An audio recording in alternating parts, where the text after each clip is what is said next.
morning. And good morning to you. It's lovely to see you again, Richard. Yeah, thank you. We're here to find out more about the Richard Malouf story. Can you tell me about the early years? Well, the early years, I was a Sinitas primary school, then normally from there you went across to St Lawrence's, which I did. Did my schooling at St Lawrence's up until we did senior, as it was called then, or year 12 in 1957. You're one of 4 children, went to Catholic school, obviously grew up in a Catholic family. Yes, yeah. My brothers went to Villanova. You have a title as the king of the pharmacy business. God, no. You know, there's some kings out there, I can tell you. Yeah. How did you get involved in the pharmacy business? Well, I always thought I'd do pharmacy. I don't know why. I just thought that's the sort of thing I'd like to do. Plus the fact I had quite a feeling for retail. And there aren't many professions these days that have a retail component. Yeah. You obviously had a flair for it, because I read somewhere where you put carpet in your stores and you were one of the first people to do that. First ever, I think, in Australia. I had an architect friend, Graham Bly, and he suggested we put carpet down. So I put down a turquoise carpet and he designed the shop completely for me, and it was so modern and fantastic, you know, and people just couldn't believe it was a pharmacy. Having had a fashion background, I suppose I liked the fashion-y side of it, the cosmetics, the fragrance and all of that sort of thing, which most weren't interested in. It wasn't their bag. Like, there were lots of pharmacies around, and as we started to expand, we put our model, we call it our model, we put our model into all of them. You know, that the philosophies that I had for pharmacy were, it has to be the best service you've ever had. So one fellow said to me, I know your places, you've got too much stock and too many staff. I said, yeah, that's us. Nobody waits in our stores. Got to have a script out in under 10 minutes.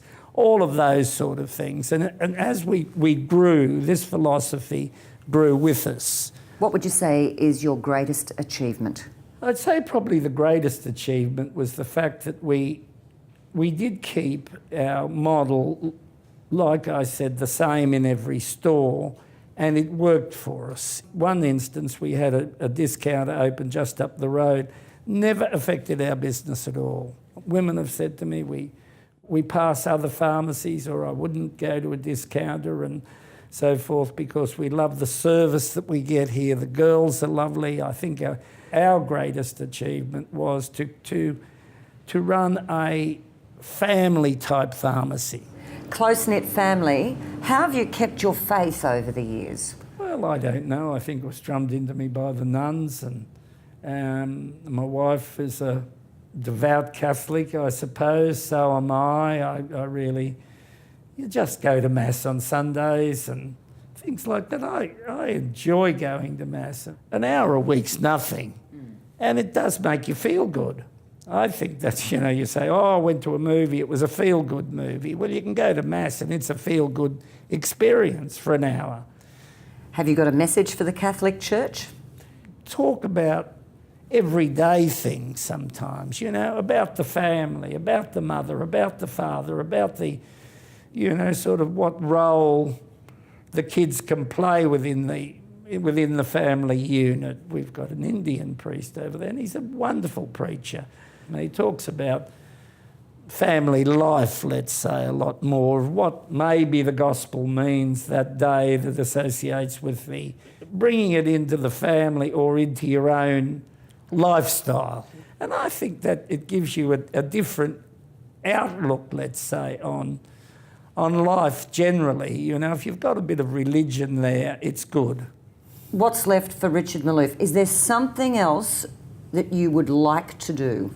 Well, what I want to do is spend a bit of time with my grandson, if I can. I'd love to be able to say, well, let's, when he gets older and so forth, well, you know, there's a kids' movie on, let's go and see it if his mother's busy or she wants to work.